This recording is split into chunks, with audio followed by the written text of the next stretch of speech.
Guys, I'm literally a moron. I'm a moron. Updating my car. By the way, it's been updating for the past 30 minutes. It says it's only supposed to chart or update for 24 minutes. And when your car is updating, you are stuck in your car if you activate it when you're in here. So I did that, and now I'm stuck in my car, literally dripping sweat, like dripping sweat. And inside my car, it's 103 degrees. So I'm slightly freaking out. I hope I don't like run out of air. I can't open up the doors or the windows. Otherwise, I could potentially damage my car. So I'm just stuck in here roasting like a freaking chicken and dripping sweat. And my Chick-fil-A order has been done for 30 minutes. I'm literally sitting outside. So yeah, I will be stuck in my car until further notice. Hi, welcome back to This African Perspective. Thank you for stopping by. We'll be checking out videos on electric vehicles. Most people are actually backing out from electric vehicles. A lot of people are not wanting it, and most people prefer to use cars that run with gas. And mostly this videos is showing you guys most people getting stuck in their electric vehicles and the issues that they have that runs with it. But before we get right into this video, make sure you click the like button and subscribe to the channel if you're new here and you're watching me for the very first time. Clicking the like button helps with the algorithm, and I appreciate that. Let's get right into it. Guys, I made it out. I literally made it out of my car. Look, I'm sweating. I'm dripping sweat. You can see it on my face. I literally have sweat because I just got stuck in my car as it was updating for 40 minutes, and the interior is 115 degrees. The AC has never felt so good, and I've never felt better. I feel like I just took a bath. Does anyone know what is happening to my car? So I was trying to film a cute little silly video, and then this was the moment I realized that my car was not working. My car would not let me inside, and it was like completely dead. My first thought was, oh my god, my car battery died. But my car was plugged in and was charging all night, so my car is not dead. But this is the shit with electric vehicles, is when the system is down, your whole car is down. My carport wasn't even like working. Somehow my door just magically like opened, but it's because the doors weren't fully shut and the windows weren't like sealed. I tried doing a factory reset at one point, and that did nothing for my car. The only way for me to open this door was to open it manually. I cannot open it using, even the button wouldn't work or respond. I tried everything and there was no way for my car to turn on and work. So I was freaking out. I am done with Tesla. I have had it. It's time for me to get another car. I had to call an Uber to get to work today. Love that. So now I'm sitting outside of my house waiting for an Uber to come get me. Happy Monday.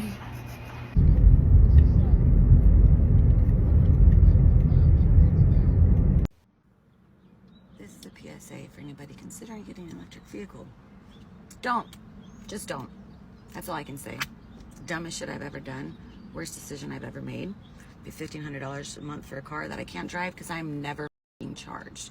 Because this is modern day Hunger Games. This is Hunger Games. You have to wait for 2 hours to get a charge. People are quite literally fighting at chargers. They're always broken. The infrastructure for these cars is non-existent.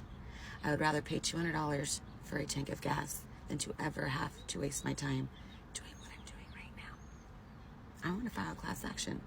I think we should all get together and sue these motherfuckers. I'm suing everybody. Suing everybody. Electrify America, ChargePoint, Mercedes, Elon, just because he's weird.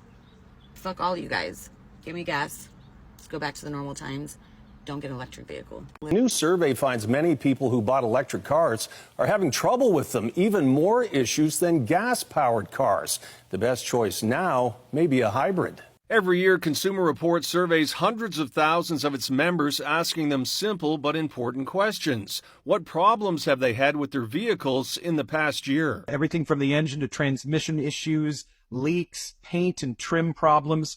And with EVs growing in popularity, we ask electric car owners about battery and charging issues.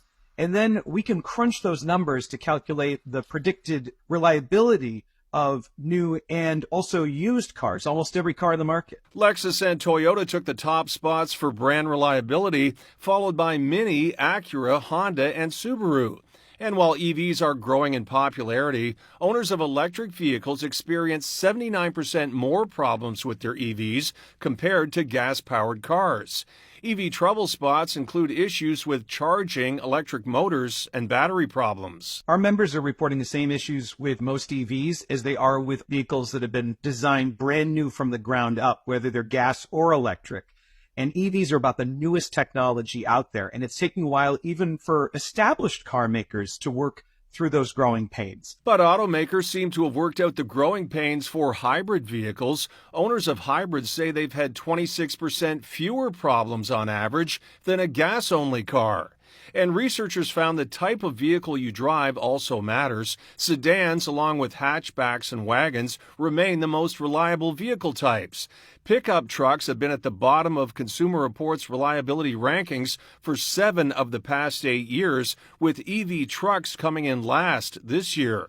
The survey found auto brands at the bottom of the reliability survey this year were Rivian, Mercedes-Benz, and Chrysler. Pat Foran, CTV News. Electric vehicles have completely flopped in 2024 and nobody wants to buy a fucking EV.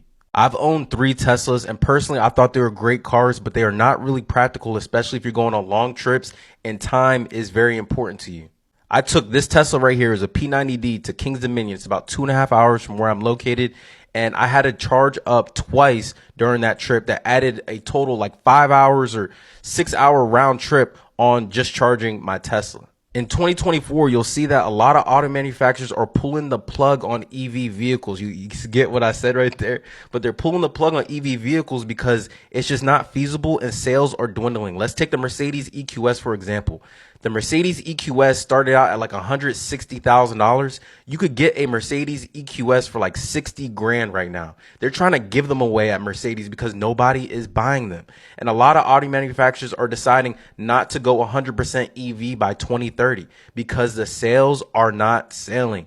And the only one EV manufacturer that I think is doing it right is Tesla because they've been doing it for since 2012. This isn't a controversial opinion, but if you think it is, fight me in the comments below. You see, I personally believe that electric vehicles are as appetizing as a microwave steak. Yes, you can cook your steak much quicker in the microwave than you can on a barbecue. Much like your Tesla can go from 0 to 60 much quicker than my BMW Z4. However, that doesn't mean that anybody wants to eat your microwave steak, nor does it mean that anybody wants to drive your Tesla. But why is it that petrol heads absolutely loathe the electric vehicle? Much like Clarkson said, they're white goods. Well, I think it's for several different reasons. Number one, we can't anthropomorphize electric vehicles as we can in the internal combustion engine. Thus, we can't humanize them. The engine is very much the heart and soul of a vehicle. When you mash your foot into the accelerator and it's sucking on all of that air and turning petrol into noise and throwing it out the back, that is the car breathing. When you're going up and down the gears, it's like telling your mate, come on, one more, we can do it, as you push through it into the end of the marathon. When you finish driving and the car is just ticking and making all kinds of noises, that's like just sitting back in a garden chair after doing all of the heavy lifting. Your car is relaxing and it feels human. Electric cars don't feel human. Number two, the people that drive electric vehicles are so unbelievably sanctimonious and virtue signally that they're just hateful. They all say that, oh yes, I'm driving an electric vehicle to save the planet. Tosh! There's proof that says that building an electric vehicle is more damaging to the environment than me driving a V8 Range Rover for the rest of my life and putting expensive go-go juice in the tank. And I know for a fact that I will always do that. And number three, the government is telling us to buy them. Now, when the government forces people to do something, that's never a good look. One, because the government never does anything well. And two, the whole point of the car is freedom. Freedom of movement, freedom of expression. But you don't have really any freedom of expression in a Tesla. It's just soulless. They're awful. But what do you think? Let me know if you think this is a controversial opinion down in the comments below. But if you enjoy having car chats like this, make sure you drop a follow, because I do stories like this every single day. Make sure to click like if you've enjoyed the content, and as I say, why don't you comment down below? But most importantly, ladies and gentlemen, I hope you have a fabulous day, and as you were. I feel like Tesla really missed the mark by not marketing this as like the girl's girl car. I don't have to get oil changes. I don't have to pay for gas. I don't have to go to a gas station. Like, there's just so many benefits. The first Cybertruck of winter. Let's see how it does. 2 inches of snow. Oh man. I know it's only October, but it's already snowing in some places, and this is a really bad preview of what it's going to be like for the Cybertruck this winter.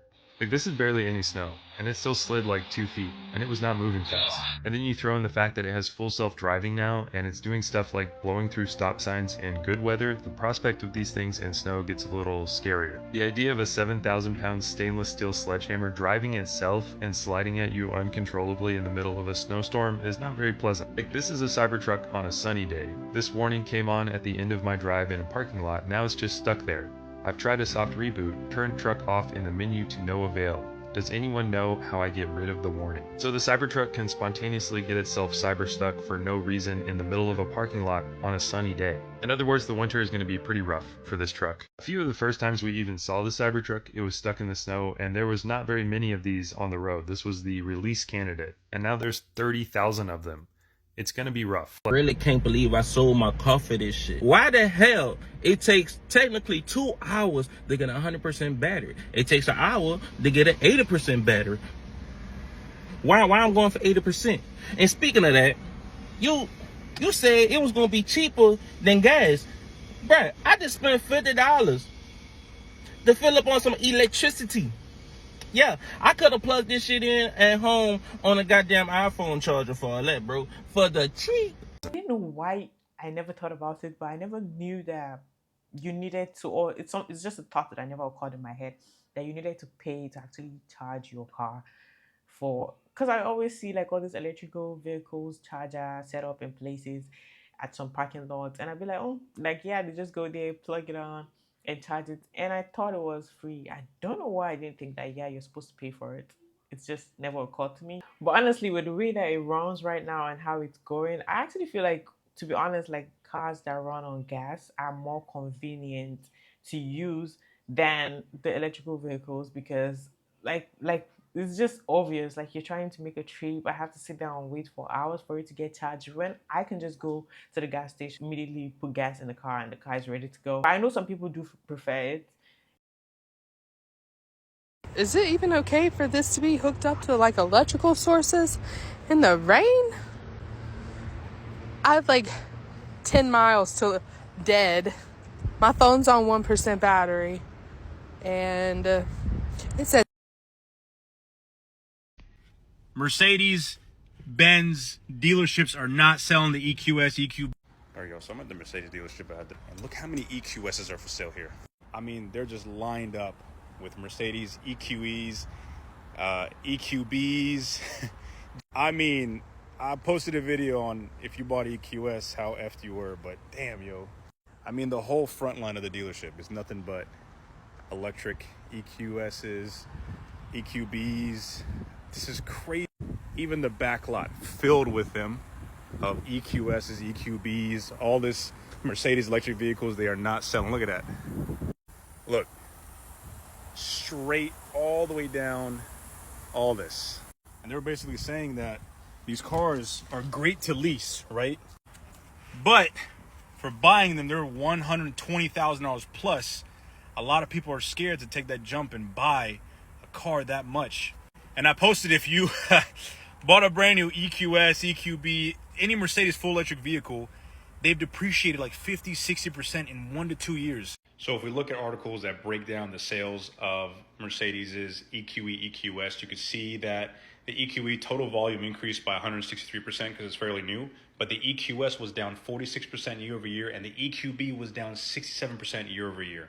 So for Q1 in 2024, Mercedes-Benz BEV sales for the EQB has been down 67%. The EQE was up 163% since such a new vehicle. The EQS was down 46% for a total of 4.5% down for Q1. This article does say that they were surprised to see such high volatility in the Mercedes-Benz sales results, which is not surprising because the EV market is just seeing volatility left and right. And this is all across America. Look, $138,000 2024 EQS 580 4MATIC, 80 days at this dealership on the lot. Only one save. Here's a 2023 Mercedes EQS 450 Plus rear-wheel drive for $112,000. This one at the same dealership for 80 days on the lot. And you don't believe me? Go to Car Gurus, go to cars.com, carsforsale.com. Go look how long these have been sitting and how much they're going. Look, 1 year later, $52,000. I just showed you that MSRP was 108, 112, 120. 1 year later, 51,000. 2023 EQS 64,000. 1 year later, 2023 64. $120,000 plus. You know what I'm buying that sexy thing right there. So I am stuck on the interstate. My car died on me. The tow truck is here. I come trying to get out. I can't even get out the vehicle. Tesla, y'all gotta do something about this. I cannot get out the thing. These people gotta pull me up because I can't even open the doors. I am pissed. This is it. Y'all can hear this fucking car. I don't want it. Oh my goodness. Unbelievable. We should not be buying these brand new electric vehicles. And I'm really talking about every other manufacturer outside of Tesla, but even Tesla too, to some extent. Hi, I'm Jared. If you like cars, entrepreneurship, or finance, consider dropping me a follow. Now, I've bought a brand new EV, so. All right, really, these cars are just sometimes bad product. And there are really 3 reasons why. First off, they're ridiculously expensive and they depreciate like rocks. That's just a fact. A brand new e-tron GT RS from Audi, it's going to cost you $175,000. 2 years later, it's probably going to be worth about $60,000. And that's not just this specific car. That's every single one of them outside of the Teslas. No matter how gorgeous they are, they just keep depreciating like crazy. And that's just because this is new technology. And another thing is that it's just new technology. Dealerships don't really know how to deal with problems as they arise. It's a lot of the times brand new for them. And it's not like you can take it to an independent mechanic and get the same work done. I work with a lot of these dealerships. I meet a lot of these sales managers. They had a buddy, literally guy bought $175,000 Taycan. Lemon lawed after 3 months. Not a fun time. But they are fantastic leases. If you do get one, I would only lease. They're fun cars. They're absolutely gorgeous. And a lot of the times you'll be really, really happy with it if you get one of the good ones. For me, I also feel like having an electrical vehicle, you should also have a vehicle that actually runs on gas, because of situations that you don't know, like unforeseen situations that could just happen with it. Because if you only have that, there's some situations where it will fail on you, and what are you gonna do? Then you're stuck with only it. I know it happens with every car. Like, that's just normal for cars to actually go bad, or sometimes it just don't work. But it's so scary, like seeing that people are getting stuck in it. Like, that's the first one. That's just a scary situation, honestly. I'm not gonna lie. I cannot imagine being there. And what if you don't even have your phone? And you're trying, but you don't even know how to operate it very well, or know how to get out of it, and you're stuck inside. And then you get stuck in a place where others are not. Like, you don't have a lot of people around you, and you're just the only one kind of there, and nobody even knows what's wrong. Are you gonna start screaming and trying to hold the mirror? And what if it's a tinted glass? Okay, now I'm just you've made it to the end of this video. Thank you so much for watching this video to the very end. I really appreciate you. Please don't forget to click the like button and subscribe to the channel if you're new here and you're watching me for the very first time. Hit the notification bell to get notified every time I post a new video, and leave your thoughts on the comment section down below. I will see you on the next one. Bye.